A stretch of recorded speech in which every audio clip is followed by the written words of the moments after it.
come in? Really?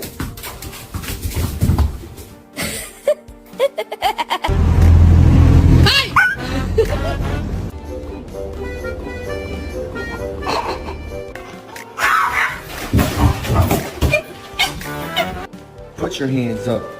Put your hands up right now.